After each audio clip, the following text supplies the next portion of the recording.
Okay, hey, here we are coming to you from Coach's Corner, the Ordine Wrestling Press Room. We have sophomore wrestler Owen Cline.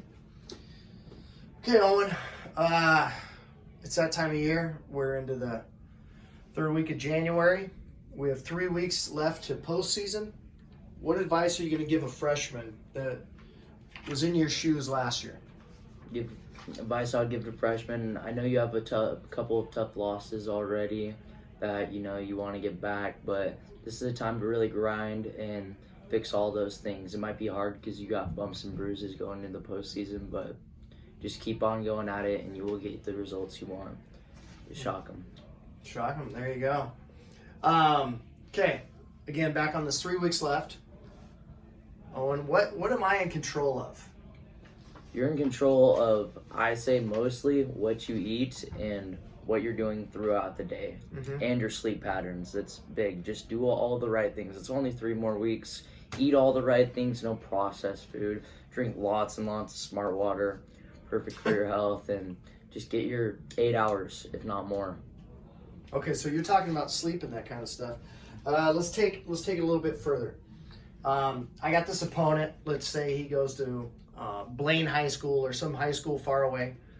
Am I in control of how that kid's training? No, you don't know. You have to assume that he's training the hardest. You got to assume he's training harder than you, and you got to train harder than what you're doing right now. You got to make yourself uncomfortable to be the best. Yeah, you're only in charge of yourself. Yes. Right. Okay. Okay. So, Coach talked to you a little bit about what he thinks is going to happen to somebody at the state tournament involving the new man bun rule. What could happen? What could happen? Worst case man bun situation at state ever that Coach is predicting. You could get disqualified. You could be disqualified, right? How? Walk me through it. All right. So the first time, First time what? The first time they call you for your hair out or your hair up throughout. If your man bun falls out. Yeah. Yeah. Stupid. Or your little ponytail thing breaks.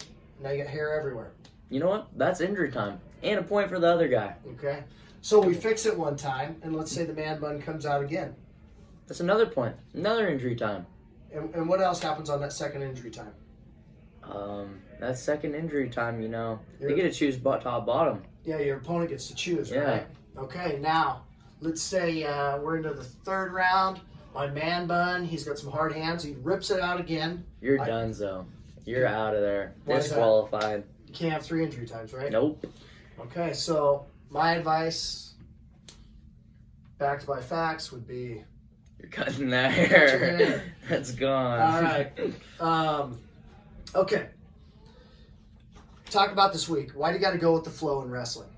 You gotta go with the flow in wrestling because things can happen. You're not, what's her name? The person that controls the weather. Jack Frost? All right, pretty much. Jack Frost. Mother Earth? Mother Earth. You cannot control Mother Earth. Things happen, snow happens, and things might get canceled that you've been planning out and training for, but you just gotta go with the flow and just keep going at it. Nothing changes. It just, you don't wrestle one day, but you know what? You just gotta be flexible and keep doing what you're doing. Okay. Favorite food to eat after a weigh-in? My favorite food to eat after a weigh-in, I gotta say, is first, I buy a little sandwich from Winco. Get a little bit of ranch on there, just a little bit. Not too much, though. I'll need like half of it because it's pretty heavy, but it's got all the nutrients, and then Gatorade bars. Okay, we can work with that. Yeah. Couple more questions for you. Who's the hardest worker in the room right now? I would have to say the hardest worker in the room would be, I'm going to say Olson Anderson.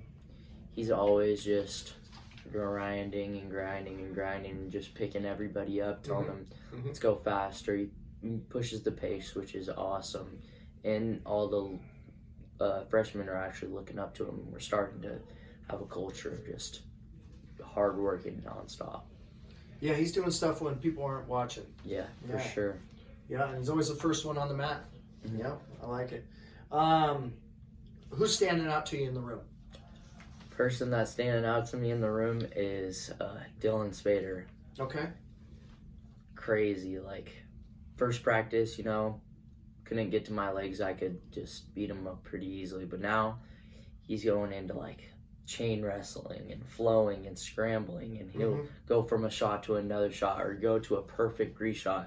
He's going to be scary this year, and no one's going to think it, but he's going to be up high on that podium. Okay. Yeah, he's coming a long ways. Yeah. Okay, I got a couple, just 2 more quick questions for you. Okay. These are the things that really trouble me in wrestling. Okay. What are your thoughts on red ankle bands and red socks? Like, why do they make you put the red ankle band on over the red sock? It doesn't make sense. Why would they do that? I think they have nothing else to do. They just want to bash you for something, so they got to put red ankle band on, I guess. I keep track at every tournament how many times a red ankle band goes on a red sock.